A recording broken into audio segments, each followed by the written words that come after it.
一次明明可以拉得起来的硬拉，却因为不争气的双手而功败垂成，这种感觉多令人沮丧，只有试过的人才知道。想要在拉力上有更深的力量发展，握力就会是你绕不开的课题。产生握力的前臂肌肉实际上是很小的一块肌肉群，想要让握力能够赶上发展迅猛的后侧链拉力，简直是天方夜谭。有的老铁可能会说，用助力带不就好了吗？但是想要力量的你一定会有这样的执念，不用行不行？行！举重秘技锁握，了解一下。锁握是在举重运动中应用了几十年的特殊握法，只要应用的正确，锁握这个技巧能够在毫无外力的协助下，让你的握力大幅度的提升，是大幅度的。那锁握加助力带就很有可能让你的握力水平直接突破硬拉的天花板。可以说，锁握是力量训练天赋数里必点的技能，不点后悔。那这期视频我们就会从2个方面一起来聊一聊锁握。第一，为什么建议用锁握？第二，锁握到底应该怎么握？那视频的最后，我还会给各位老铁一些建议，从别的握法切换到锁握，少费一些大拇指。那我们首先来聊一聊为什么建议用锁握。总结起来的原因非常简单，因为锁握集成了其他握法的优势，同时刨除了其他握法的劣势。我们来简单的横向对比一下训练当中我们经常会碰到的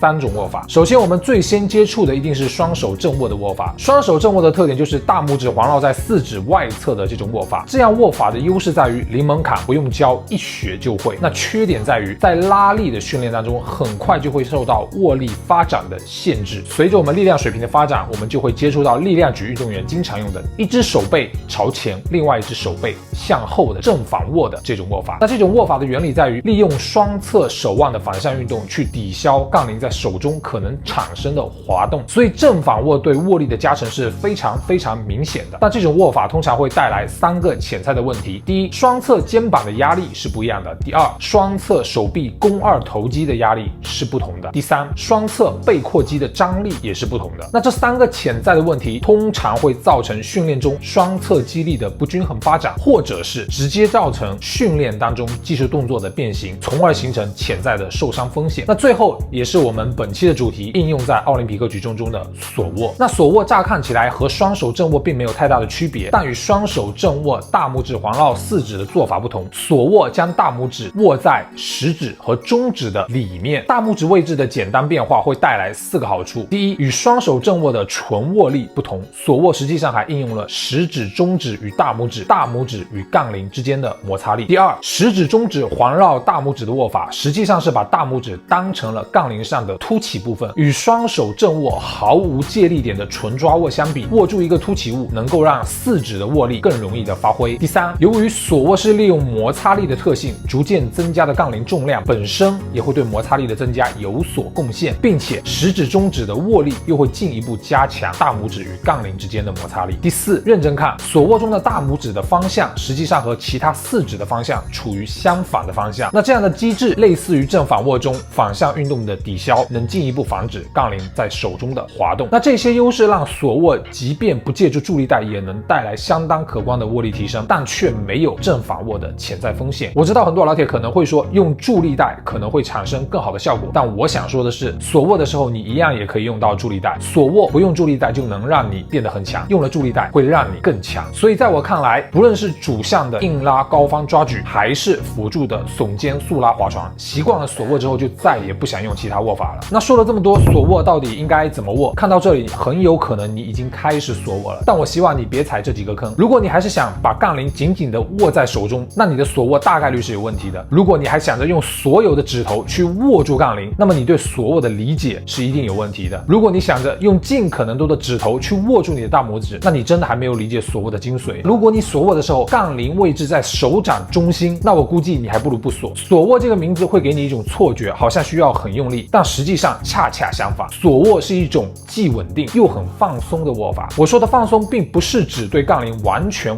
没有控制，而是你不需要像想捏爆一个气球一样去五指紧扣攥住杠铃。锁握的动作技巧有以下几点：一，我们只会用到3个指头，大拇指、食指和中指来进行锁握。第二，理想的锁握，大拇指与食指的接触点在于大拇指的指关节部分，中指与大拇指的接触点在于大拇指的外侧。那这样的握法，大拇指就会被锁在食指与中指所形成的牢笼之中，完成了锁握中锁的部分。第三，在握杠的时候，食指与中指的作用并不是将大拇指摁进杠铃的那种作用，而是拉着大拇指进一步环绕杠铃的那种感觉。而无名指与小指虽然不需要环绕杠铃，但是需要主动发力向上与杠铃的重力做对抗，这样就完成了锁握中握的部分。第四，内旋手臂将杠铃嵌入虎口，嵌入虎口的程度不需要非常深、非常用力，只要稍微一点就行。这样的手臂调整能让食指、中指与大拇指更好的接触，减少锁握中大拇指的不适感。同时，内旋手臂也对爆发力动作，比如高方抓举的后续形成更加友好。那这4点的动作建议完成前3点，基本上你就学会了锁握。那第4点就按需应用。那我个人的经验看来，就是4点全用。手臂内旋不仅会让锁握整体使用起来感觉更好，而且对杠铃方举的拉起阶段帮助比较大。因为在我学习这些动作的时候，收紧下背就是我遇到的最大的问题，而内旋手臂加锁握带来的效果就好像手臂被整个拉长了一样，让我的下背能够更好的收紧。因此我的建议就是，如果锁握，那就内旋手臂，杠铃进虎口。各位老铁可以都试一下，然后在评论区交流一下。那最后给各位想要尝试锁握的老铁一些建议。刚刚开始使用锁握的时候，无论如何你的大拇指是一定会疼的，所以我不建议一开始就把正式组直接调整成锁握的这种握法，因为真的会很痛。所有在初期的锁握适应都在热身组，差不多1个月左右我就已经可以慢慢的适应，在非常接近正式组的时候使用锁握了。那再一个建议就是，不妨在尝试锁握的初期使用锁握去适应更宽握距的拉类训练，比如说抓举、框拉。一方面这类训练使用的重量比较小，不太容易产生比较大的疼痛感。那另外一方面就是，其实锁握那种既牢固又松弛的感觉更容易在宽握距中被体会到。各位老铁不妨试试看，用宽握距然后再转成窄握距，对你的锁握会有比较大的帮助。那最后的最后还有一点，如果实在